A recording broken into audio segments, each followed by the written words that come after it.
Car రెంట్‌కి తీసుకుని సరదాగా బయటికి వెళ్ళాలనుకుంటున్నారా? అయితే వెంటనే ఈ నెంబర్‌కి కాల్ చేయండి. హాయ్ హలో నమస్తే welcome back to Suman TV. ప్రస్తుతం మనతో పాటు ఉన్నారు పబ్లిక్ స్పీకర్ రజనీ రమ గారు. నమస్తే మ్యామ్. నమస్తే నవీన. మ్యామ్, రోడ్డు మీద మనం వెళ్తుంటే ఎవరైనా లిఫ్ట్ అడిగారు అనుకోండి, ఇస్తాం కదా, అవును, ఇవ్వాలి కూడా. పాపం అయ్యో అక్కడ దింపేద్దాం, మనం ఖాళీగా వెళ్తున్నాం కదా బండి మీద, వెనక కూర్చోబెట్టుకోవచ్చు అనుకుంటారు. కానీ ఈ మధ్య కాలంలో హైదరాబాద్ సిటీలోనే అమ్మాయిలు లిఫ్ట్ అడుగుతున్నారు. లిఫ్ట్ అడగడము, ఎక్కిందాక ఉండాక వాళ్ళని పక్కకి డైవర్ట్ చేయడము, అక్కడ తీసుకెళ్ళి బ్లాక్మెయిల్ చేయడం, నాకు డబ్బులు ఇవ్వు అట్లా అది ఇది అని చెప్పేసి. అంటే హైదరాబాద్లో కొంచెం అక్కడక్కడ మనం చూస్తున్నాము. ఎందుకు ఇలా తయారవుతున్నారంటారు లేడీస్ ముఖ్యంగా చూసుకుంటే?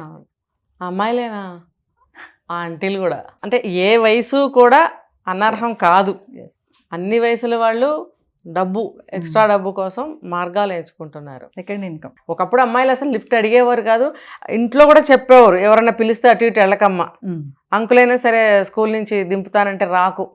ఎందుకు ఇప్పుడు పెళ్ళిళ్ళు అయిన తర్వాత కూడా ఎక్కడన్నా మనకు తెలిసిన వాళ్ళే, అయ్యో నడిచి వెళ్తున్నావమ్మా లిఫ్ట్ ఇస్తాను రా, మన ఇంటి పక్కింటి వాళ్ళే దించుతానంటే కూడా ఎక్కేవాళ్ళం కాదు. ఎందుకనంటే అది భార్యాభర్తల మధ్యన గొడవలు వస్తాయి. పరాయి మగాడి వెనకాల ఎక్కి వస్తావా లేకపోతే వెళ్తావా, నీకు అంత అవసరం ఉంది, అసలు నువ్వు ఎందుకు వెళ్ళావు, ఇన్ని వచ్చేవి కదా. అది చాలా అంటే అసలు ఉండేవి కాదు. అప్పుడెప్పుడో ఆ మధ్యకాలంలో కొంచెం తక్కువ, ఏదన్నా ఎమర్జెన్సీ అయితే ఉండేది. ఇప్పుడు ఏంటంటే మోసాలకి డబ్బు సంపాదించడం కాదు, ఊరికనే కష్టపడకుండా డబ్బు సంపాదించాలి. అంటే ఇది ఎలా తయారంటే సోమర్తనం అనమాట, ఒక నేర ప్రవృత్తి, ఆ మెంటాలిటీ. ఇప్పుడు డబ్బు బాగా ఉంటుంది అందరి దగ్గర, ప్రతి వాడి దగ్గర బ్యాంక్ బ్యాలెన్స్లు ఉంటున్నాయి. ఇప్పుడు ఎలా అవి దోచేసుకోవాలి, రకరకాలు. ఇప్పుడు వ్యాపారస్తులు కూడా చూడండి, రోడ్డు పక్కన అనేకమైన అమ్ముతున్నారు. వాళ్ళు ఏం చేస్తున్నారు, వాళ్ళకి ఒక లెక్కపత్రం ఉండదు, ఆ రేటుకి దానికి ఒక లిమిటేషన్ ఉండదు. వాడికి తోచిన రేటు ఆ ఫ్రూట్స్ మీద, ఆ వస్తువు మీద పెడతాడు. మనకు కావాలని తీసుకోలేకపోతే మాట్లాడరు, బోర్డు పెట్టి కూర్చుంటారు. మహా మాట్లాడితే చెప్పేసి సెల్ ఫోన్ చూసుకుంటాడు, మాట్లాడు. అంటే ఎవడి రేటు వాళ్ళది. ఎందుకంటే నేను దీనికి ఒక క్యాప్షన్ పెట్టుకున్నా, నాకు నేనే పెట్టుకున్నా. ఎందుకంటే ఈ ఏరియాలో ఇంతమంది ఉన్నారు కదా, ఓకే, వాళ్ళందరి జేబుల్లో డబ్బులు నా జేబులోకి వచ్చేయాలి. క్యాప్షన్, వాళ్ళందరి జేబుల్లో డబ్బులు నా జేబులోకి వచ్చేయాలి అని నేను ఒక క్యాప్షన్ పెట్టుకున్నాను. వాళ్ళ ఉద్దేశం అలా ఉంటుందండి. ఇంకా చూడండి, అంత రేటు పెట్టినప్పుడు మనం వెళ్ళి ఏదైనా ఫ్రూట్స్ అయినా తీసుకుంటుంటే వాడి చేత్తో వేస్తుంటాడు, అతను వేస్తుంటాడు.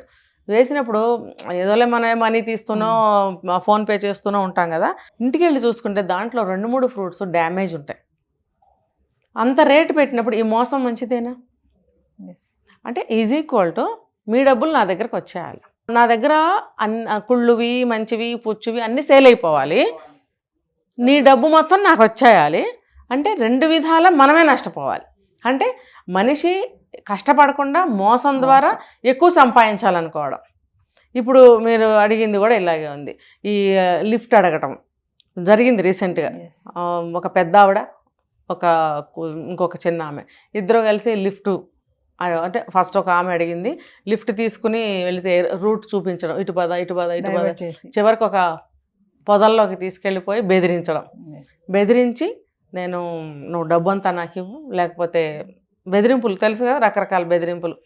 అతను భయపడిపోయి డబ్బు ఇవ్వడము, మళ్ళీ వెళ్ళిపోయిన తర్వాత మళ్ళీ బ్లాక్మెయిలింగ్ ఫోన్స్ వెళ్ళడము, మళ్ళీ డబ్బు అతని అకౌంట్లో డబ్బు జరిగాయి. డబ్బు అంతా కూడా కలాస్.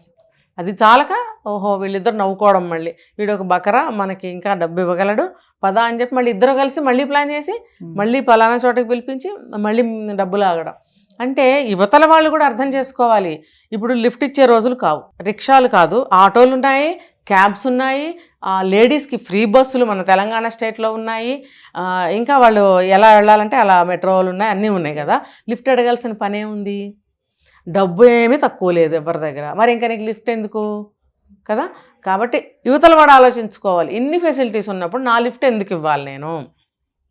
నిజంగా మూలన్న ముసలమ్మలు, కర్ర పెట్టుకొని నడిచే ముసలమ్మలకి కూడా సహాయం చేయడానికి భయపడే రోజులు వచ్చినాయి ఈ రోజుల్లో.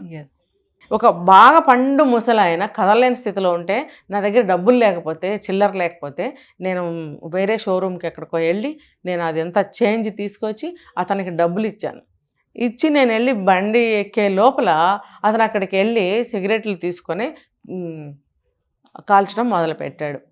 అంటే నీకు నీడా అది, నాకు లగ్జరీయా? ఇది ఒక రకమైన మోసమే కదా. ఏం లేదు, ఇది డబ్బున్న వాళ్ళు, ఇప్పుడు అందరూ డబ్బున్న వాళ్ళు మన దగ్గరికి వచ్చేయాలి ఆ డబ్బు, మనం కష్టపడకుండా. ఇప్పుడు ఇది కూడా అంతే లిఫ్ట్. అలాంటప్పుడు అటువంటి వాళ్ళకి కూడా సహాయం చేయకండి. అదే లేకపోతే నేను రెండో మార్గం అనుసరించా, ఫుడ్ ప్యాకెట్ ఏదైనా ఆ టైంకి ఇవ్వడం. ఫుడ్ ప్యాకెట్ ఇస్తే నేను చెప్పాను ఒక వీడియోలో, తీసుకెళ్ళి అక్కడ ఒక చోట పెట్టేశాడు. 200 రూపీస్ ఫుడ్ ప్యాకెట్ అక్కడ పెట్టేశాడు. లంచ్, ఫుల్ లంచ్ నేను ఇచ్చాను అతనికి, అక్కడ పెట్టేశాడు. పెట్టేసి వెళ్ళిపోయాడు. అంటే కడుపు నిండిన బేరం. డబ్బు కావాలి, డబ్బు సంపాదించాలంటే ఏదో ఒకటి మాయమాటలు చెప్పి దీనమైన మొహం పెట్టి అడుక్కోవడం. లేడీస్ మేడం, మనం ఒక వీడియో కూడా చేసాం ప్రీవియస్, ఇలా లేడీస్ గర్ల్ గర్ల్స్ లాగా తయారవుతున్నారు. అమ్మాయిలు, కాలేజ్ స్టూడెంట్స్ కూడా వేరే ఊర్ల నుంచి వచ్చిన సిటీ మధ్యలో నిలబడ్డం, మాస్కులు కట్టుకొని. అంటే వీళ్ళంతా డబ్బు కోసమే ఈ పనులు. డబ్బేనండి, డబ్బే. జల్సా ఖర్చుల కోసం. పైసే పరమాత్మ. డబ్బు డబ్బు డబ్బు. అందరూ కూడా కష్టపడకుండా డబ్బు రావాలి, లగ్జూరియస్ లైఫ్ కావాలి వాళ్ళకి. అటువంటి లైఫ్ లీడ్ చేయాలి అని అంటే ఒకవేళ వాళ్ళు సంపాదించుకుంటుంటే కనుక ఆ డబ్బుతో అవ్వదు. ఇప్పుడు చూడండి, కొన్ని కేటగిరీస్ వాళ్ళు, వాళ్ళ దగ్గర కూడా బాగా డబ్బులు ఉన్నాయి, వాళ్ళు ఫ్లాట్స్ తీసుకోవడము, కార్లు కొనుక్కోవడము. మరి ఏంటండి, ఎక్కడివి? ఇలా సంపాదించిన డబ్బులే. వాళ్ళు ఏం కష్టపడి చెమటోడ్చి సంపాదించిన డబ్బులు కూడా వాళ్ళే చెప్తున్నారు ఆ మాటలు. మరి ఎవరికి తోచిన కష్టం వాళ్ళు ఎలాగోలా. మనసుంటే మార్గం ఉంటుంది. మన పద్ధతి మార్చుకుని మనం ఒక పద్ధతిలో వెళితే, ఒక మార్గాన్ని ఎంచుకుంటే, మనం నిరూపించుకోగలిగితే మనకి ఎక్కడైనా సరే ఒక పని పుడుతుంది, మనకి మన మీద వాళ్ళ కన్సర్న్ కలుగుతుంది, మనకి ఒక ఉపాధి కలుగుతుంది అనేది ఆలోచించే స్థితిలో ఎవరూ లేరు. ఎలాగోలా వేరే మార్గంలో మోసం చేసైనా, దౌర్జన్యం చేసైనా, ఎలా అయినా సరే డబ్బు సంపాదించాలని ఒక మోటివ్ కనిపిస్తుంది వాళ్ళకి. అంటే పాపం అమ్మాయే కదా అని లిఫ్ట్ ఇస్తే అంతే అంటారు. అంతేనండి. సమస్యలు సినిమాల్లో మనకు చూపిస్తున్నారుగా, ఎవరో పొడి చేసి రోడ్డు పడేసినట్టుగా, అయ్యో గవగబ వెళ్తే అది ఎంత కలర్ వేసుకొని పడుకోవడము, లేచి వాడిని అటాక్ చేయడం చూస్తున్నాం కదా. ఇవన్నీ కూడా అవేర్నెస్. మొన్న రీల్స్ కూడా ఎవరో చేశారు. ఏంటంటే లిఫ్ట్ అడిగితే ఒక ఆవిడ ఎక్కించుకొని ఆవిడకి కత్తి పెట్టి పీక మీద భయపెట్టడము, ఆవిడ కొంచెం ధైర్యంగా ఎదుర్కొని అటాక్ చేయడము, తర్వాత ఇది ఊరికనే మేము రీల్స్ చేస్తున్నాం అంటే ఇది అవేర్నెస్ కోసం చేశారు. ఇలా ఎవరు లిఫ్ట్ అడగండి. లిఫ్ట్ తీసుకుంటే ఇలా జరగచ్చు, జరుగుతున్నాయి అని కాదు, జరగచ్చు. అంటే కొన్ని చోట్ల కొన్ని జరిగాయి కాబట్టి ఇలా మేము చూపిస్తున్నాం. కొంతమంది ఏమంటున్నారు, తెలియని వాళ్ళకి తెలియజేస్తున్నారు, మీరు చూపించడం వల్ల ఇంకొంచెం ఎక్కువ అవుతున్నాయి అని. లేదు, మనకి 3-4 జరిగాయండి, అవి వెంటనే జనానికి తెలియజేస్తే వాళ్ళు జాగ్రత్తగా ఉంటారు. ఇంకా 5వ వాళ్ళు ఎవరు కూడా అందులో మోసంలో పడరు అని మేము చూపిస్తుంటే తెలియజేస్తున్నాం అంటారేంటి? తెలియజేస్తున్నాము, ఇలా జరుగుతున్నాయి, మీరు అందులో పడకుండా జాగ్రత్తగా ఉండండి అని తెలియజేస్తున్నాం. దీనికి ఆ నేరాన్ని మాకు తెలియజేస్తున్నారంట. తెలియచేయొద్దు, గుడ్డిగా కూర్చుందాం అందరము, మన దగ్గరికి వచ్చే వరకు కూడా మనకు అర్థం కాదు, అప్పుడు తెలుస్తుంది ఒక్కొక్కళ్ళకి. ఇప్పుడు బ్యాంకులో కూడా ఎన్ని మోసాలు జరుగుతున్నాయి, అది సైబర్ నేరాలు ఎన్ని పెరుగుతున్నాయి, మన డబ్బుని ఎన్ని రకాలుగా మన అకౌంట్లోంచి తీసేస్తున్నారు. మరి ఫోన్ రింగ్ చేయంగానే మనకి అదే వినిపిస్తుంది కదా మెసేజ్, మీరు ఇలా చేయండి, స్కామ్స్, వీడియో కాల్స్ తీయకండి, లిఫ్ట్ చేయకండి, ఎన్ని చెప్తున్నారు వాళ్ళు. ఎందుకు చెప్తున్నారు? మరి నేర్పిస్తున్నారా వాళ్ళు మనకి? మీరు జాగ్రత్తగా ఉండమని తెలియజేస్తున్నారా? అది గ్రహించగలగాలి పబ్లిక్ అనేవాళ్ళం. ఒక మనిషిని టార్గెట్ చేసి రాళ్ళు సురుదామని చూస్తారు ఎప్పుడు చూసినా. అందులో అంతరార్థం ఏంటి, మనకి ఎంతవరకు ఉపయోగపడుతుందని ఆలోచించే పరిస్థితి లేదు. మరి అలాంటప్పుడు ఇటువంటి సిచ్యువేషన్లో లిఫ్ట్ ఇవ్వాలా అని ప్రతి ఒక్కళ్ళు ఆలోచించాలి. చెప్తే అర్థం చేసుకోరు, అంతే, లిఫ్ట్ ఇవ్వకుండా పోదాం అని అనుకున్నారనుకోండి, కొన్ని నేరాలు తగ్గుతాయి. అయ్యో పాపం ఆడకూతురు, పాపం ముసలమ్మ అనుకుంటే ఏమో ఆవిడ నిజమా ఉండొచ్చు, అబద్ధం ఉండొచ్చు, ఆవిడ విషయంలో ఏమైనా జరగచ్చు. అంతగా ఏదైనా ఉంటే ఒక అంబులెన్స్కి ఫోన్ చేయొచ్చు, అంబులెన్స్ వచ్చి చూసుకుంటారు వాళ్ళు. నిజంగా రక్తంలో పడుంటే అంబులెన్స్ని యాక్సెప్ట్ చేసి వాళ్ళు వెళ్తారు.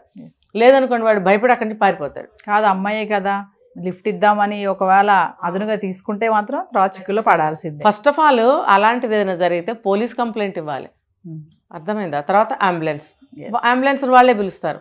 100కి ఫోన్ చేస్తే ముందు వాళ్ళు వచ్చి చూస్తారు ఇది నిజంగా కేసా లేకపోతే నాటకమా.